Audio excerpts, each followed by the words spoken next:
마태복음 6장 마태복음 6장 마태복음 6장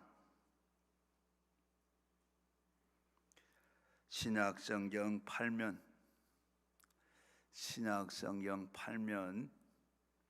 마태복음 6장 12절에서 15절까지 같이 읽겠습니다.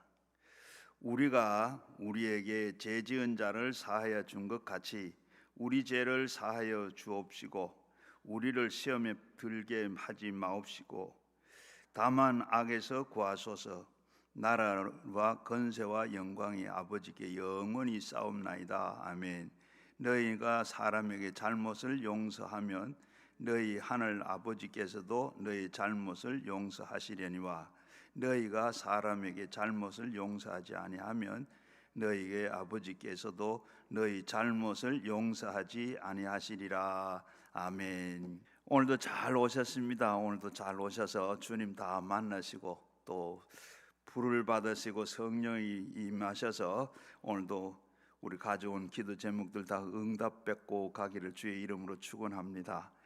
오늘은 저는 바로 오늘도 용서라고 하는 이런 제목으로 말씀을 오늘 생각해 보고자 합니다.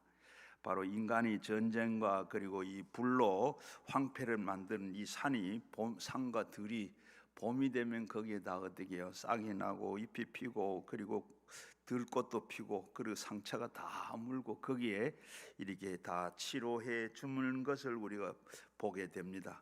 인간의 파괴로 그 행위에 대한 자연도 이렇게 용서를 하신 것을 볼 수가 있습니다. 저 우리 일산을 아니면 파주를 가다 보면 저 서쪽으로 가다가 보면 이 상암 월드컵 뒤에 보면 산이 하나 산이 하나 있고 뚝 솟은 게 하나 있어요. 그 산이 뭐냐 하면 옛날엔 40년 전에 난지도라는 데입니다. 그 난지도는 지금 난지도는 말도 잘 쓰지도 않았는데 옛날에 그는 서울 끝자락에 거기에 서울에서 모든 그 쓰레기들 바로 쓰레기들을 갖다 부어서 산이 생겨진 거예요. 40년 전 저도 그 전도하러 거기 40년 전에 전도하러 갔어요. 그 가면 우리 요즘 TV 가끔 보면 저 IT에서 그냥 지진 나가지고 막 그 쓰레기장에 가면 막 쓰레기 뒤지는 거 그때 바로 그랬어. 그게 그런 데인데 지금은 가보면 어때요? 그 지금 모르는 분들은 그 지나가면 여기 산이 하나 참 잘생긴 산이 있네 하는데 보면 그 산이 전부 다 서울에 있는 쓰레기들을 전부 그때는 전부 연탄재가 많아 이 쓰레기들 전부 다 갖다 쌓은 것이 그 바로 그 산입니다. 그 산에다가 지금 세월이 지나게 거기에 나무가 심겨지고 풀이 자라고 막 그리고 한 산이 되고 그리고 지금 보면 이 자연 이 학습장으로 그렇게 쓰기도 하고 그 하늘공원이라 또 공원을 만들어 가지고 그 하늘공원에 가보면 참 너무 좋은 그런 데입니다. 그런데 이렇게 보면 이렇게 이렇듯이 자연이 인간의 환경과 그리고 여러 가지 행위들을 다 용서해서 다시 아름다운 생명으로 이렇게 재건되어 있다 하는 것을 우리가 말씀을 드릴 수 있고 이처럼 용서는 바로 사람과 자연에 모두 다 새로운 삶을 가져주는 근원적인 힘이 된다는 겁니다. 거기에는 자연이나 인간에 다 차이가 없습니다. 바로 예수님께서 우리에게 늘 주기도문을 하는데 주기도문 할 때마다 용서에 대해서 기도를 매일같이 우리가 하라고 명령을 하셨어요. 그래서 우리는 바로 우리가 우리의 죄 지은 자를 사하여 준 것 같이 우리 죄를 사하여 달라고 이렇게 기도하라고 그랬습니다. 우리가 늘 죄를 짓는데 죄를 짓는 것을 사하여 달라고 이렇게 기도해라. 저는 이런 간증을 들었어요. 어떤 집에 딸과 손녀가 길을 건너다 그만 급히 오는 이 과속 차에 치였습니다. 그리고 딸도 손녀도 그리고 병원으로 이송이 됐는데 더 모두 다 절명을 하고 말았어요. 그래서 그 어머니가 참 통곡을 하면서 애통하고 있는데 사고를 낸 그 자동차 운전자가 경찰에 잡혀왔습니다. 그래서 이 운전자가 내가 거기 신호등을 무시하고 그냥 가속으로 가다가 보면 이런 사고를 냈는데 실수를 했습니다. 용서해 주세요. 그런데 이 어머니는 아들이, 딸도 손녀도 이미 죽었고 참 그래서 용서해야 되겠다. 그렇게 생각을 용서를 하고 용서를 하세요. 그랬는데 그리고 얼마 있다가 보면 이 사고 얘기를 듣게 됐는데 이 운전자가 그대로 보면 치이고 그냥 뺑소니로 가다가 경찰에게 잡혀서 왔습니다. 그 얘기를 듣고는 이 어머니가 그 말을 듣자 마음이 흔들리기 시작을 했어요. 용서할 생각이 싹 사라지고 괘씸한 생각이 들고 그리고 복수를 해야겠다 하는 이런 마음이 막 생기는. 그러나 이 어머니는 오랫동안 생각을 끝에 그럼에도 불구하고 이 용서를 해야 되겠다. 이 어머니는 굉장히 고민을 했어요. 이 흉악한 이놈을 바로 대해서 내가 복수를 할 것인가, 아니면 이렇게 참 용서를 할 건가. 이미 다 죽었고 뭐 끝났는데. 그래서 이 고민을 하다가 이 어머니는 이 용서를 하기로 결심을 했습니다. 왜냐하면 미움과 복수심이 마음속에 품고 있으면 그 자체가 자기에게 심리적으로 육체적으로 바로 많이 힘이 듭니다.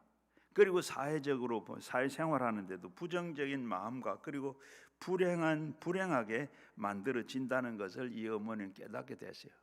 잠언 17장 22절에도 보면 마음의 즐거움은 양약이 되어도 심령의 근심은 뼈를 마르게 한다. 이걸 가지고 근심하고 미워하고 복수하겠다고 그렇게 생각하면 결국 자기한테 이렇게 좋은 것이 별로 없다. 그래서 용서해야 되겠다. 그래서 용서 안 하게 되면 어찌죠? 결국은 자기는 자신에게 그로 인해서 파괴된다. 그리고 자기는 파괴되는데 이 사고를 낸 운전자는 이렇게 파괴되지 않는다. 그런 생각을 하면서 그 결심을 하고 주님 앞에 또 뺑소니는 바로 용서에 다 주고 나서, 그리고 나니까 이 마음이 그렇게 새롭게 편안해지고 새로운 삶을 시작했더라 하는 간증을 들었어요. 바로 오늘도 14절 15절의 말씀에 너희가 사람의 잘못을 용서하면 너희 하늘 아버지께서 너를 용서하거니와 또 너희가 사람에게 잘못을 용서하지 아니하면 너희 아버지께서도 너희 과실을 너희 잘못을 용서하지 아니할 것이다 라고 했습니다. 저는 또 다른 이 간증을 하나 들었는데 이 얘기는 또 아버지가 딸이 강간을 당해가지고 당했다는 얘기를 듣고, 그리고 이 차에서 바로 그 강간한 남자를 바로 총으로 쏴 죽였습니다. 강간범은 이렇게 총으로 쏴서 죽이고 난 다음에 복수는 했는데 총으로 쏴 죽였는데, 그리고 그 마음은 잠시는 시원했는데 잠시가 지나고 나니까 어떻게 여전히 그 마음속에 증오하는 마음이 그대로 남아있더라. 증오심은 결국은 아버지의 심신을 파괴했습니다. 그는 바로 이 증오심과 죄책감을 잊으려고 계속해서 술을 먹기 시작해서 계속 술을 마시게 됐어요. 그래서 일도 집중되지도 않고 결국에 와서는 폐인이 되어버리고 말았더라 하는 그런. 이 아버지는 딸의 강간한 그 나쁜 놈을 총으로 쏴서 죽였는데 그에 대해서 미움과 그리고 원하는 마음속에 그대로 남아있고, 원하는 그 바로 나를 폐인으로 만들었더라 이렇게 간증한 걸 봤습니다. 이 말은 무슨 말인가? 외형적으로 우리가 복수의 근본적인 문제가 해결이 되지 않는다는 겁니다. 반드시 외적인 복수가 마음속에 있는 그 마음 문제에 대해서 해답이 아니라는 거예요. 복수를 한다고 해서 그게 다 끝나는 게 아니고 그 뒤에 남아있는 증오하는 마음과 그 뒤에 남아있는 마음에 이 여러 가지 상처도 그런 여러 가지 있다. 마태복음 5장 43절 44절에 보게 되면 내 이웃을 사랑하고 내 원수를 미워하라 하였다는 것을 너희가 들었나니 나는 너희에게 이르노니 너희 원수를 사랑하며 그리고 너희 박해하는 자들을 위해서 바로 기도해라고 기록이 되어 있습니다.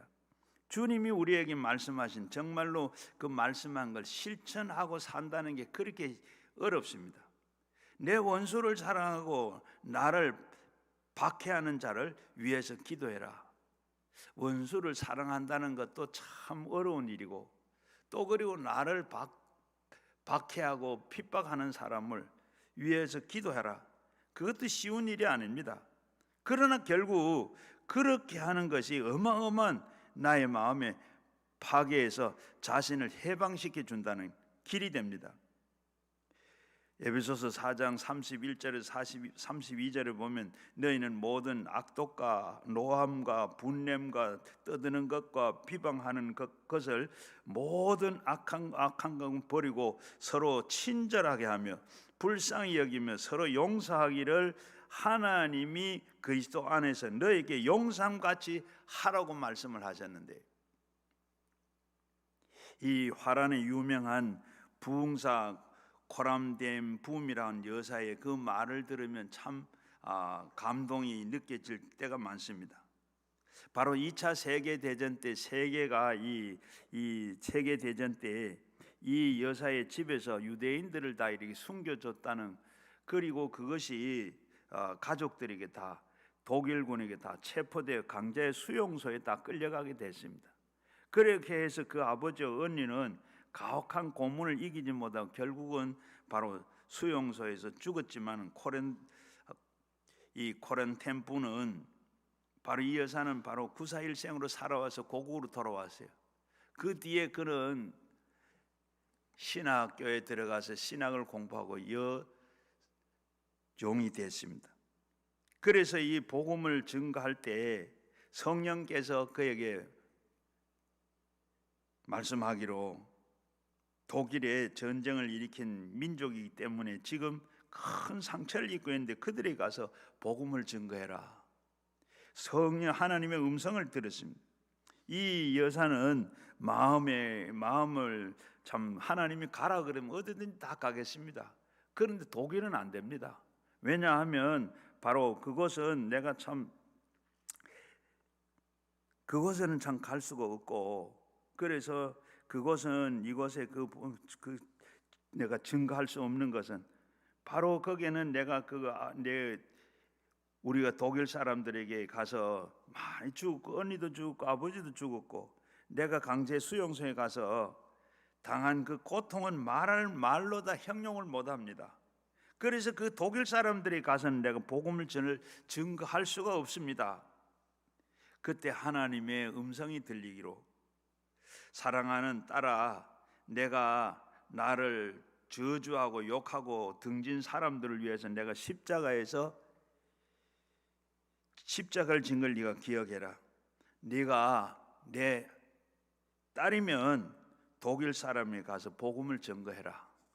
그래서 이 코렌템품은 그 말을 듣고 바로 독일로 가서 복음을 전합니다.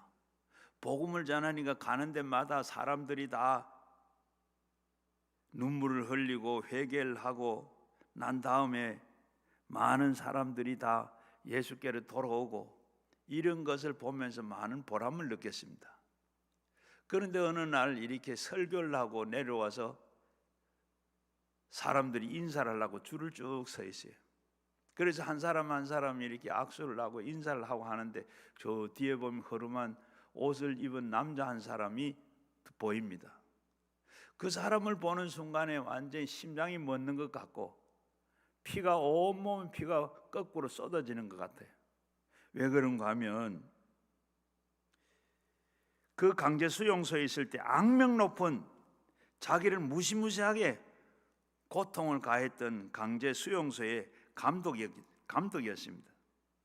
그 남자는 한겨울에 이른 새벽에 여자 포로들을 바로 벌거벗게 가지고 바깥에서 서 있게 만들고, 그리고 먹는 것도 주지 않고 가든 행포를 다 하면서 괴롭혔던 그 장본이었습니다. 바로 그 사람의 손을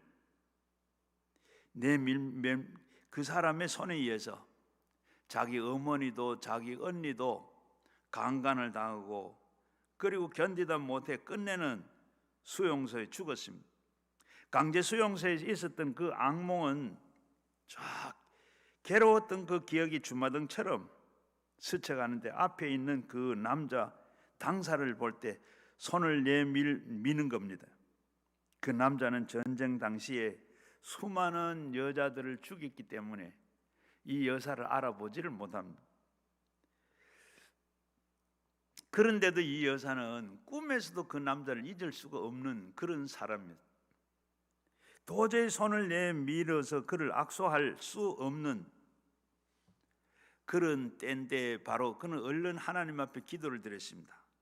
하나님, 저 사람은 진노로의 벼락이 내려서 이 사람을 때리기 전에는 내가 저 사람을 용서할 수 없습니다. 저를 도와주십시오. 저를 도저히 저 사람을 용서할 수가 없습니다. 예수님, 저를 다 좀 이해해 주십시오. 그러나 하나님께서 말씀하십니다.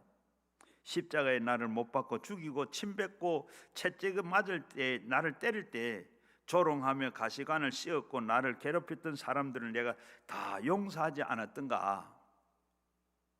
너도 용서해 주어라.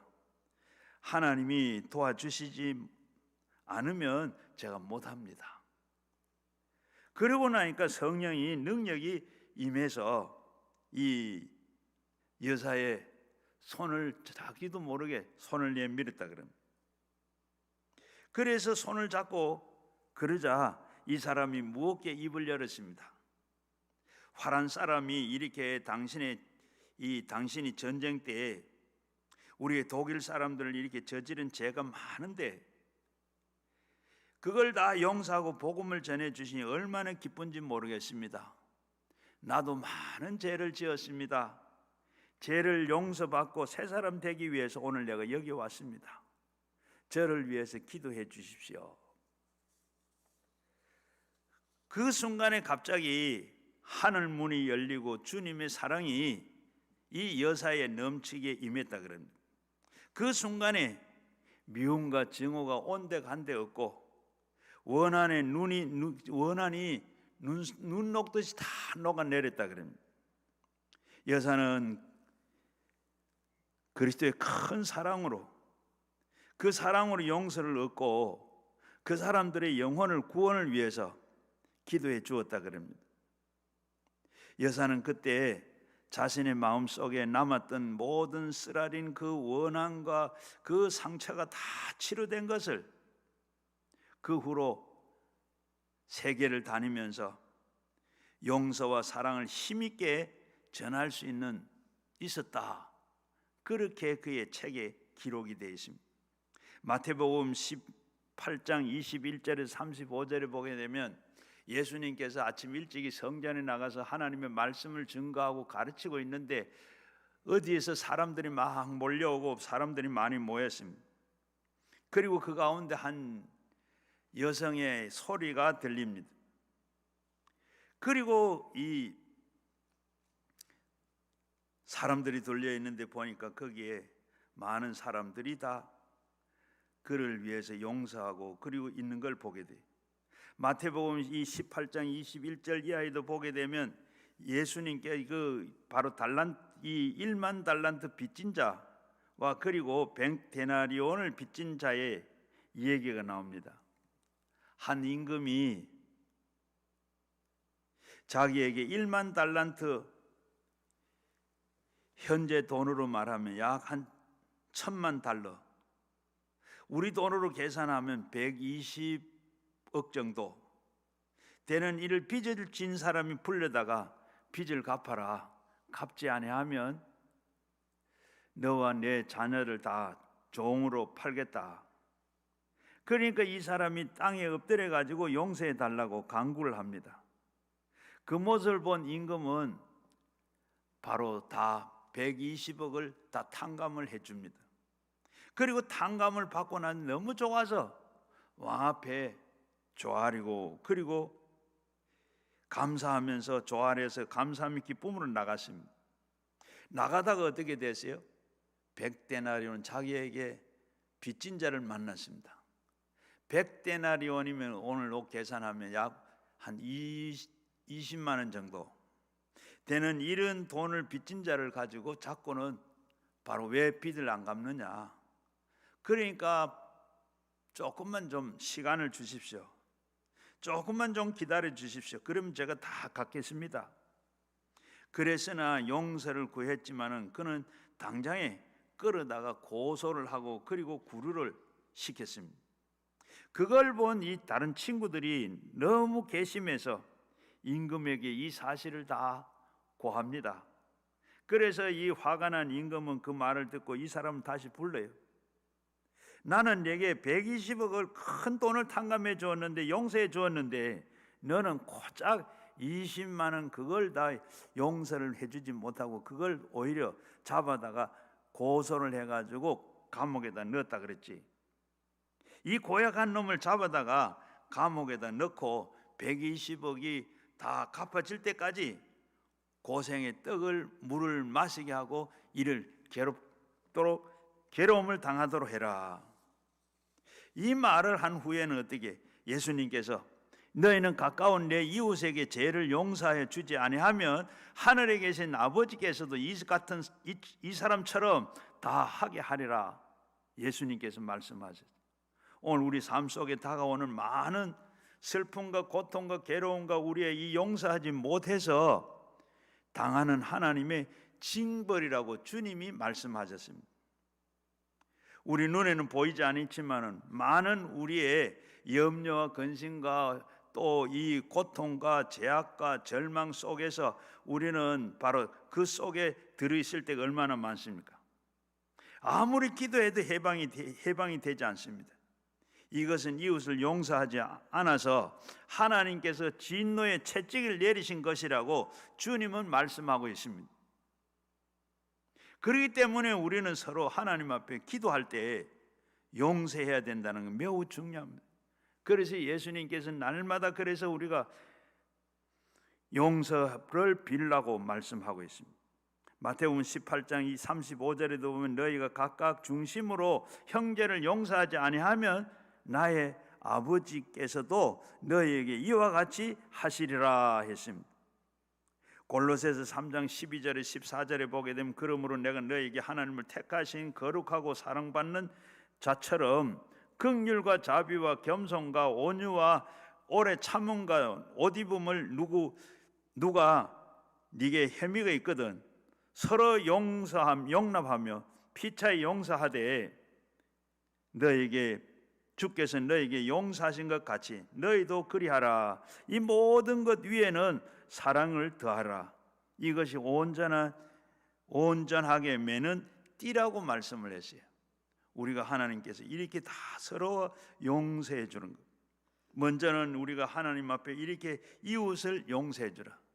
그 다음에는 어떻게 우리가 우리의 이웃을 용서하면 하나님의 용서가 우리에게 다가온다는 것. 이웃을 먼저 용서하면 하나님께서 우리를 용서해 주면 우리의 용서가 다가온다. 요한복음 3장 16절 말씀에도 하나님이 세상을 이처럼 사랑하사 독생자를 주셨으니 이는 저를 믿는 자마다 멸망치 않게 하시고 영생을 얻게 하려 하심이라. 하나님이 그 아들을 세상에서 보낸 것은 세상을 심판하려고 하는 것이 아니고 그로 말미암아 세상을 구원하려고 했다. 하나님께서 예수님을 이 세상에 보낸 것은 세상을 심판하려고 하는 것이 아니고 세상을 구원하려고 보내신 것이다. 요한복음 8장 1절에서 11절 말씀에 보면 이 얘기를 보면 예수님께서 아침에 일찍 일어나서 성전에 가셔서 말씀을 증거하시는데 거기에 사람들이 많이 구름대와 같이 둘러싸이고 모여있어요. 갑자기 거기 한 여성의 비명 소리가 들리고 웅성웅성 하는 소리가 들립니다. 그리고 거기에 바리새인들과 사두개인들이 이 여인을 그리고 이 머리채를 잡아 끌고 와서 예수님 앞에 나왔습니다.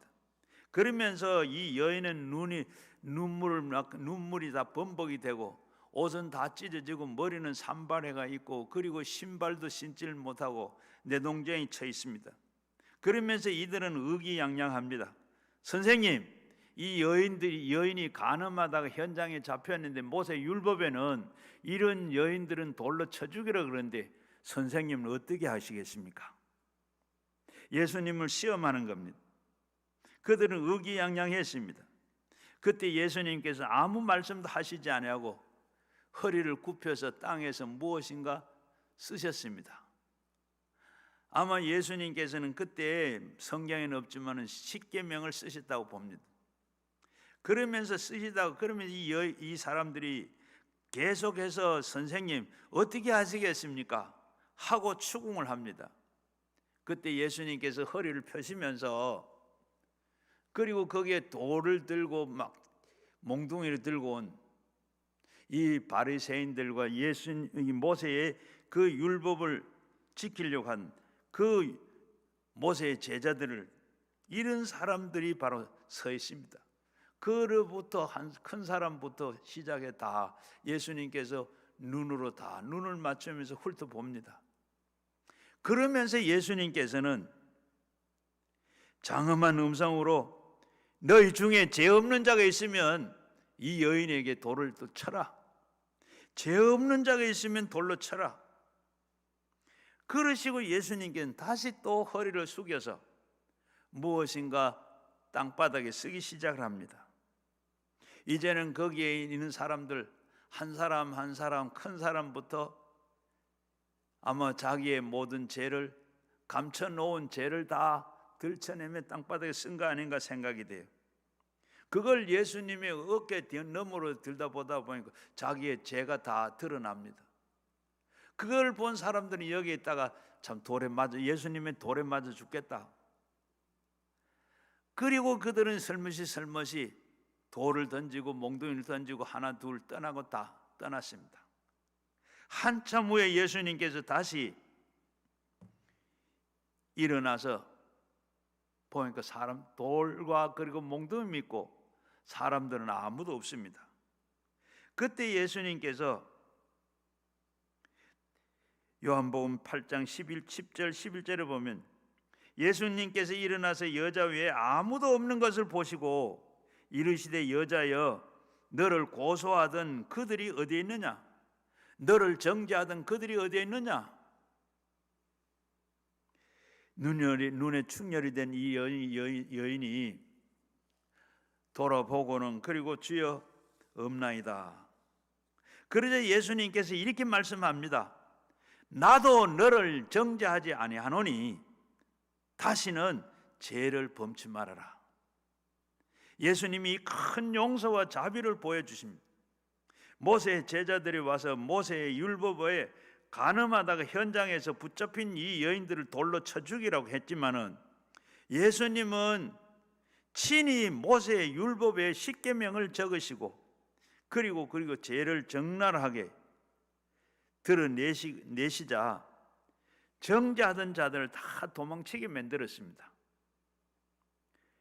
그리고 난 다음에 예수님이 나도 너를 정죄하지 않으니 가서 다시 죄를 짓지 말아라. 용서와 사랑과 자비로서 사람의 생명을 살려냈습니다. 남을 정죄하는 사람들은 모두 다 위선자입니다.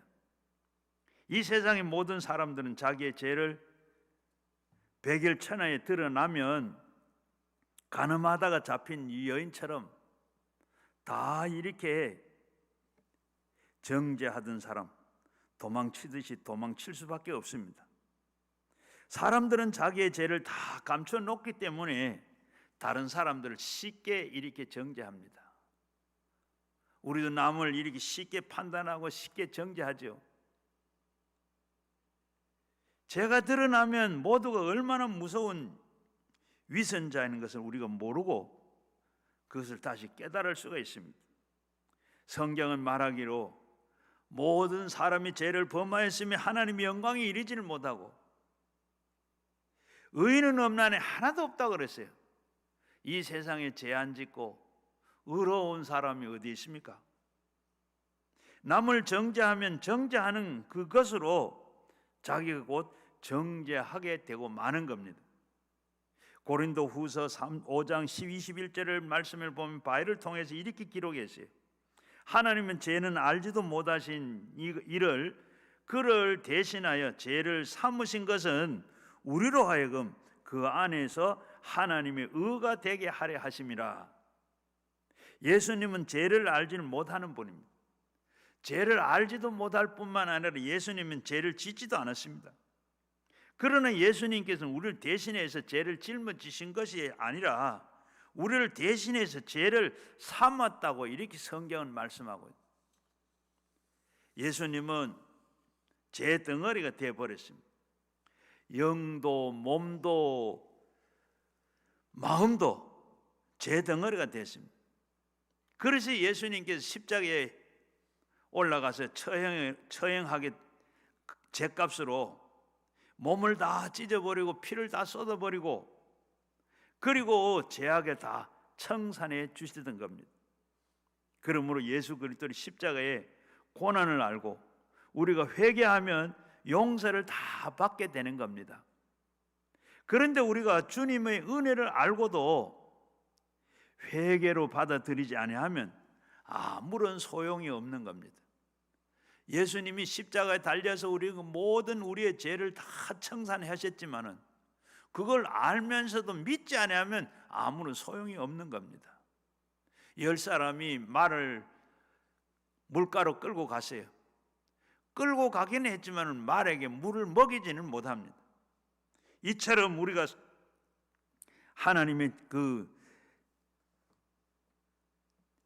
죄가 있고 하나님께서 우리의 모든 것을 해결할 줄로 알았지만은 예수님이 십자가를 아무리 위대한 은혜와 용서를 베풀어 놓아도 우리가 스스로 마음으로 회개하고 예수 그리스도를 믿지 아니하면 효력이 없는 겁니다.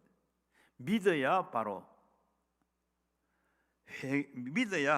구원을 받기도 하고 예수님이 십자가에 진 것이 효력이 나타납니다.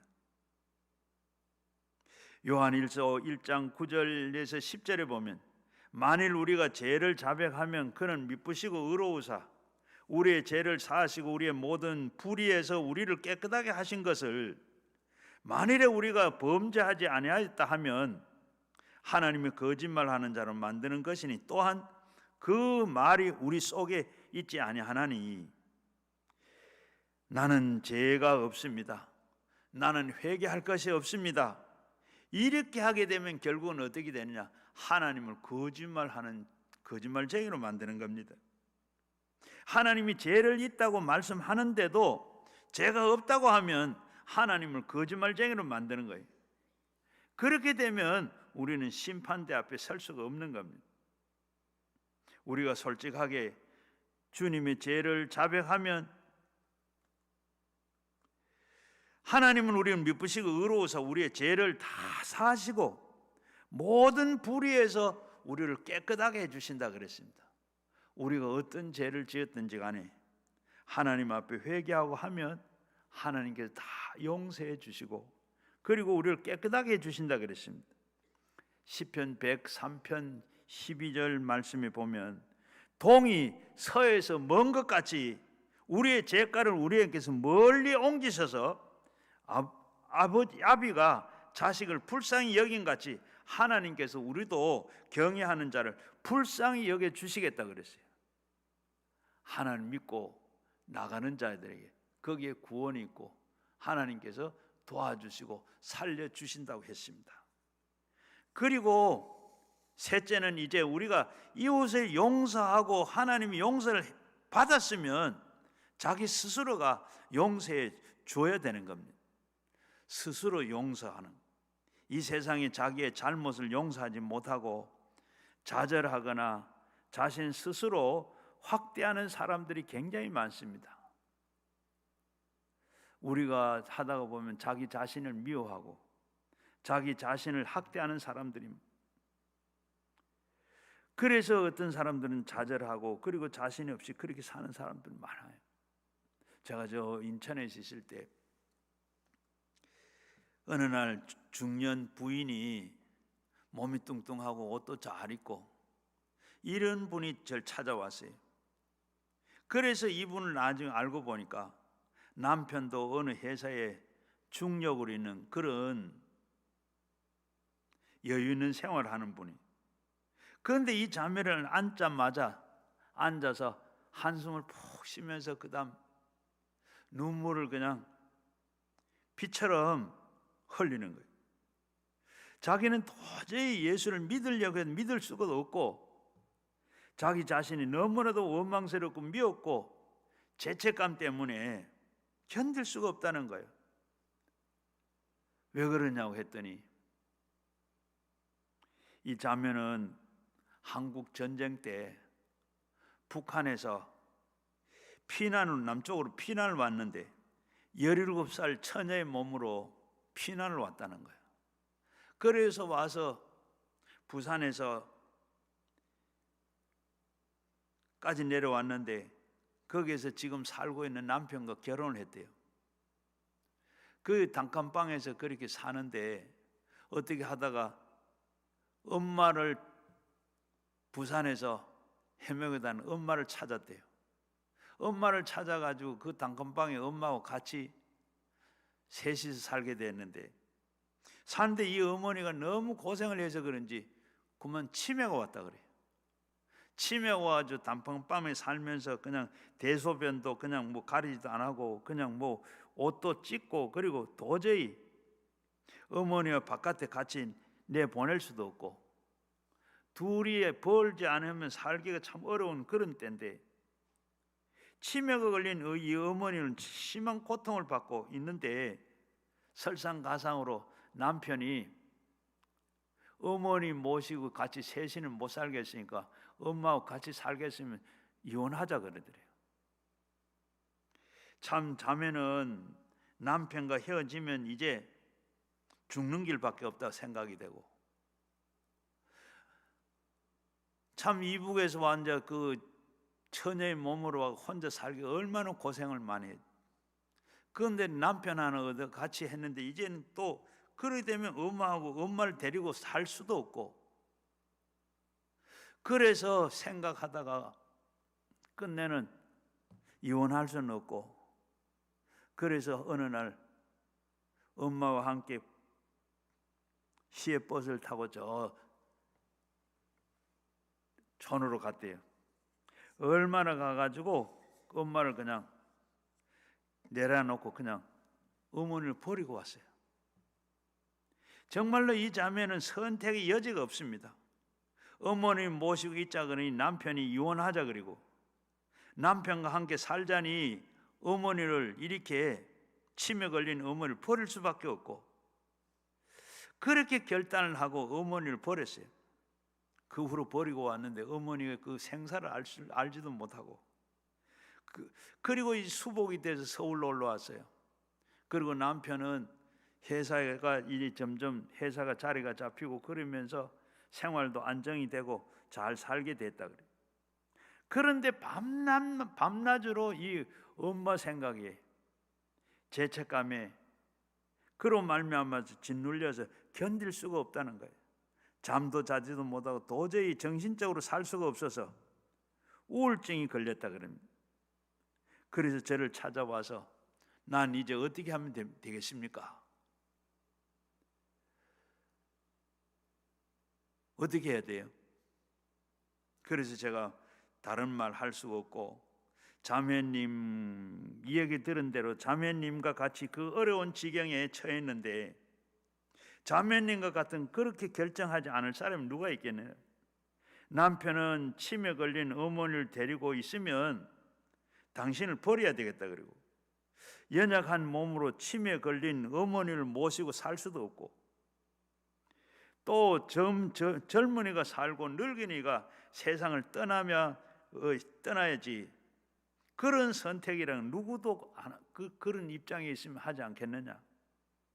그리고 또 지나간 일이니까, 자 그때는 아마 예수도 몰랐고 크리스찬도 아니었고, 이제는 자매 스스로 구박하지 말고, 이제 지나갔으니까 더 이상 자신을 학대하지 말고, 학대하지 않는 것이 문제를 해결하는 길이다.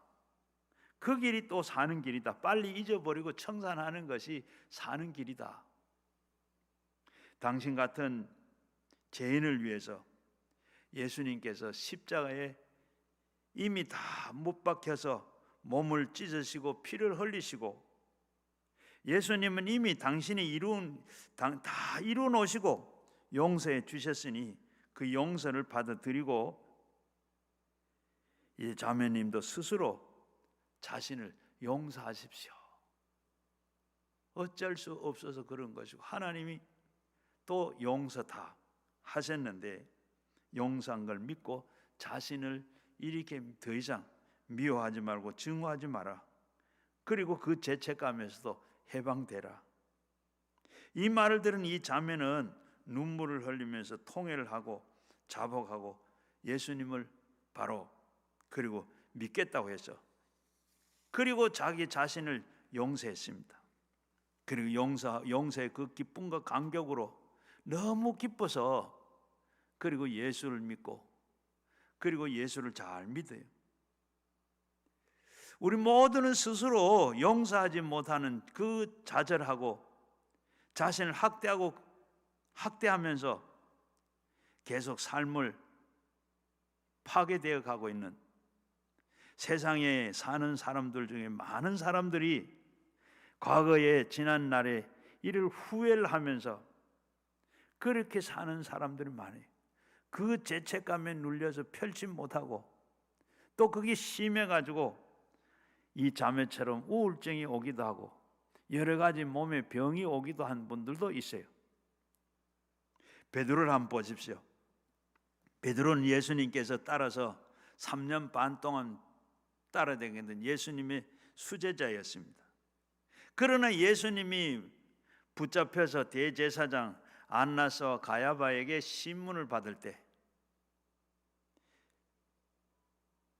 예수님은 모른다고 3번이나 부인을 했어요. 3번째는 예수님을 저주하고 맹세하고 이르되 내가 저를 도무지 알지를 못한다까지 했습니다. 그때 피투성이가 된 예수님이 뒤돌아보시는데 그 눈과 서로 마주쳤어요. 그리고 도저히 예수님이 눈을 마주치고 반 뒤에 그는 가슴을 치고 통곡을 했습니다. 베드로는 자신을 미워했어요. 견딜 수가 없어서 자책감에 사로잡혀서 예수님께 용서해주고 안 해주고는 둘째고 자기 자신이 용서할 수 없었습니다. 3년 반 동안 예수님을 모시고 다니고 그랬던 베드로, 큰 소리로 주님이 감옥에 가시면 나도 감옥 가겠고 주님이 죽게 되면 나도 같이 죽겠습니다. 그렇게 큰 소리쳤던 그가 그냥 부인도 한 것이 아니고 저주하고 맹세하고 그리고 저도 도무지 알지를 못한다까지 했으니 그저 자괴감에 견디지를 못해 괴로워서 어떻게 했어요? 고향으로 내려가서 고기를 잡아야 되겠다 생각하고 그리고 고향으로 내려갑니다. 그리고 낡은 배를 끄집어냅니다. 그물도 끄집어내서 그물을 깨매기도 합니다. 그리고 어부 생활로 돌아갔습니다. 그러나 마음이 너무나도 고통스럽기 때문에 밤이 맞도록 그물을 내리고 고기를 잡았지만은 고기가 잡히지 않습니다. 정신이 없기 때문에. 그런데 새벽에 고기 잡힐 리도 없고 새벽에 안개가 낀 해변 저쪽에서 무슨 소리가 들립니다. 얘들아 무엇이 있느냐? 아무것도 잡지를 못했습니다. 배 오른쪽에 그물을 내리라.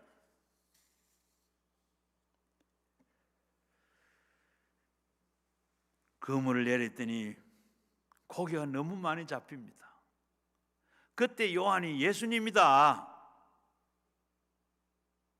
제자들은 그물을 끌어올립니다. 베드로는 도저히 양심상 고통에 시달려서 그냥 배를 타고 나올 수가 없었습니다. 물에 뛰어내려서 헤엄을 쳐서 바닷가로 나옵니다. 조금이라도 더 위로를 받기 위해서 그렇게 한 겁니다. 그 다음 장면을 보면 요한복음 21장 15절에서 17절을 보면 그들이 조반을 먹은 후에 예수께서 시몬에게 이르시되 요한의 아들 시몬아 네가 이 사람들보다 나를 더 사랑하느냐 하시니 이르되 주님 그러하니이다. 내가 주를 사랑하는 줄로 주께서 아시나이다. 이르시되 내 어린 양을 먹이라 하시고 또 두 번째 이르시되 요한의 아들아 시몬아 네가 나를 사랑하느냐 하시니 이르되 주님 아시나이다. 내가 세 번째 이르시되 요한의 아들 시몬아 네가 나를 사랑하느냐 하시니 주께서 세 번째 내게 나를 사랑하느냐 하심으로 베드로는 근심하여 이르되 주님 모든 것을 아시오매 내가 주를 사랑하는 줄을 주께서 아시나이다. 예수께서 이르시되 내 양을 먹이라 꼭 기록이 되어 있습니다. 예수님은 세 번 당신을 부인한 이 베드로에게 세 번 예수님께서 이렇게 사랑하는 것을 긍정적으로 시인하도록 만들었습니다. 마지막에는 세 번째인 베드로는 당혹을 합니다. 왜냐하면 지금도 사랑한다고 해놔놓고 또 언제 모른다고 이렇게 배신할 수 있기 때문에 그래서 베드로는 주님 저를 아시나이다. 저는 몰라요. 주님께서만 저를 아십니다. 저는 지금은 바로 주님을 사랑하지만은 또 언제 배신할지 제 자신을 알 수가 없습니다. 라고 이렇게 고백을 합니다. 그러나 예수님께서는 세 번 그를 인정해 주셨어요. 내 양을 먹이라. 내 양을 치라. 내 양을 먹이라. 예수님은 강력하게 용서와 인정을 해 주셨기 때문에 결국 예수님은 확실한 용서와 용납을 베드로의 자기를 용서하고 받아들일 수가 있게 됐던 것입니다. 하나님은 막강한 용서와 사랑 앞에 서면 이렇게 스스로 미워하고 혐오하던 어떤 사람도 자기의 용서하고 용납할 수밖에 없습니다. 로마서 8장 33절 34절에 보면 누가 능히 하나님을 택하는 자들을 고발하리요 의롭다 하시는 이를 하나님이시니 누가 정죄하리요 죽을 뿐 아니라 다시 살아나신 이 그리스도의 예수이시니 그는 하나님 우편에 계신 자요 우리를 위하여 간구하시는 자이시니라. 하나님이 이렇게 용서하시니 누가 정죄할 수 있겠는가? 하나님이 의롭다 하시니까 누가 그를 죄인으로 취급할 수 있겠나? 그러므로 우리 그리스도 안에 있는 하나님의 사랑을 받아들이기에 되면 언제든지 자기를 다 용서할 수가 있는 것입니다. 전에 국민일보를 보니까 정신병원에 입원한 환자의 절반 정도는 그들은 진정으로 용서를 하고 용서받았다는 것을 알면 퇴원할 수 있는 환자라는 이 임상 보고가 나온 일이 있어요. 정신병자 중에 태반이 내가 용서를 해주고 용서를 받아야 돼. 이러면 바로 퇴원할 수 있는데 절반 정도가 정신병 환자들은 용서를 못하기 때문에 용서를 받지 못했기 때문에 정신병을 앓는다는 거예요. 바로 우리 모두는 미움과 원망과 이 복수심을 가진 적이 있고 현재도 그러한 삶을 사는 사람이 있을 수 있습니다. 마음이 자리 잡은 그 마음에 자리 잡고 있는 그 미움, 원망, 좌절감, 자신 학대 등으로 무엇으로 고칠 수가 없습니다. 이와 같은 부정적인 마음에 짊어지고 있으면 삶이 어둡고 부정적이 되어버리고 불행하게 됩니다. 여고 교장 선생님인 교인인데 이 무릎 관절이 있어가지고 고생을 많이 해요. 병원 당겨봐도 낫질 않아요. 그래서 목사님 기도해 주세요 하고 왔어요. 그래서 병원 당겨봐도 낫지를 않아서 참 이렇게 고생을 아파서 잠도 못 자고 걷지도 못하고 너무 불편하고 힘들다 그래요. 그러면 제가 이야기했어요. 혹시 미워하는 사람 없냐? 대답을 안 해요. 미워하는 사람 없냐고. 그러니까 10년 전에 이혼한 남편하고 같이 사는 여자를 미워한대요. 그 10년 전에 법적으로는 이혼했는데 마음으로는 이혼을 안 했네. 오늘 당장 마음으로도 이혼해라. 이혼해줘라. 그 남자 여자 날만 새면 눈만 뜨면 미워하고 빨리 저주하고 그런 생각으로 그냥 시간을 보내고 한대요. 그래서 그거 미워하지 말고 그 사람들 아프다고 그 사람 죽으라고 그 사람들 잘못되라고 하고 바라다 보면 내가 먼저 죽는다. 그것만 용서만 하면 다리가 나살거든. 용서를 못한다 그래요. 그래서 예수님이 십자가에 달린 거 생각하고 그리고 이런저런 이 얘기를 다 했어요. 그러니까 겨우 용서하겠다 그랬어요. 그래서 하는 같이 기도를 했어요. 그리고 용서하고 용서해 준다 하고 그리고 난 다음에 진짜 거짓말같이 다리가 나섰어요. 여러분, 우리가 이렇게 누굴 미워하고 증오하고 그리 자기 자신을 확대하고 누굴 원한 관계에 이런 게 죄책감을 가지고 이런 걸 가지고 있으면 우리 머리에 우리 오른 호르몬이 생기질 못해요. 그게 다 독이 되고 우리가 몸에 아프게 되는 거예요. 이와 같이 마음에 쓴 물을 오직 용서를 통해서만 치료가 되고 해결되고 해방되는 줄로 믿습니다. 이해가 가기 전에 이웃을 우리가 용서하고 하나님께로부터 용서받고 자신의 용서하지 못한 것 여러분 혹시 있으면 오늘 다 용서하시기를 바랍니다. 이 다 용서하고 이웃을 용서해주고 하나님께 용서받고 나 자신을 용서하고 건강하게 새해를 맞이할 수 있는 여러분 되시기를 바랍니다. 이 용서가 갈보리 십자가 밑에서 나와서 그 찢어진 몸과 흘리신 그 피를 바라보면서 거기에 이웃을 용서하고 하나님의 용서를 받고 이 용서 속에 자신의 잘못조차도 용서해서 자기의 행위가 다 벗어나면 비로소 우리의 마음에 젖과 꿀이 흐르는 물된 동산과 같은 하나님의 영광 속에 우리가 살게 되는 줄로 믿습니다. 우리 다 같이 말씀을 생각하면서 가지고 나온 기도 제목과 함께 우리 주여 3번 부르시고 기도하시겠습니다. 주여